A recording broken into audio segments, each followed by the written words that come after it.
Convenience store robberies don't usually end like this one. How did it start?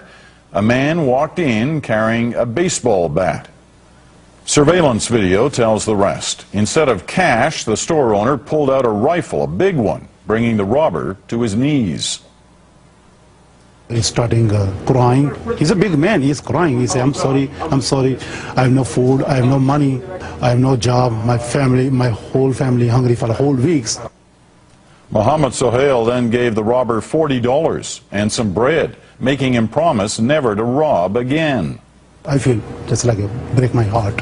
So I feel bad for him. He's still crying, begging with me. I said, okay. I try to help everybody. There's more. The robber told Sohail he wanted to be a Muslim, just like him. So Sohail told him to raise his right hand and repeat a Muslim prayer. And with that, the attempted robbery ended in a handshake.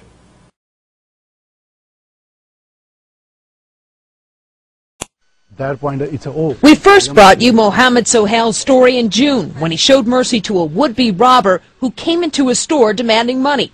The ordeal, all captured by surveillance cameras. Sohail grabbed a rifle and said the man began crying, saying he needed to feed his family. Sohail gave him $40, a loaf of bread, and made him promise never to rob again.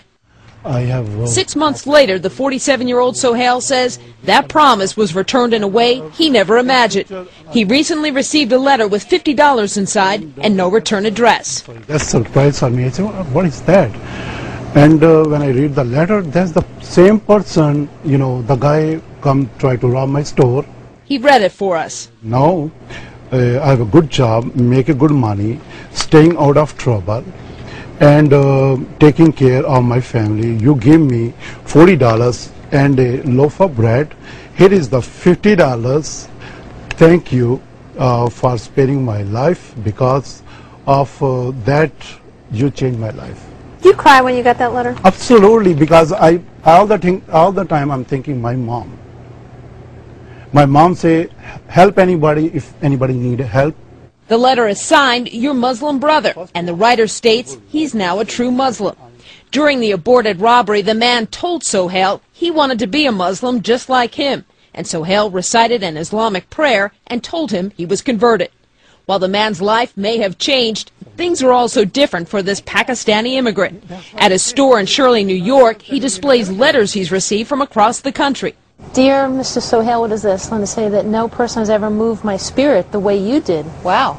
From an admirer, your biggest admirer, Lee. Do you know who Lee is? I had no idea. People sending me the letters. And some have sent checks. Sohail says he's received a couple $100 and now offers free bagels, rolls, and coffee for several hours during the day. And he vows to help others. Would you one day like to meet with this anonymous mystery man? Of course. I'd like to see him. I want to see him. If he hear me, if he listening me, this person, come to my store. While Sohail says all is forgiven in his eyes, the Suffolk County Police say this is still an open investigation as they've yet to find the mystery man. Mary Snow, CNN, New York.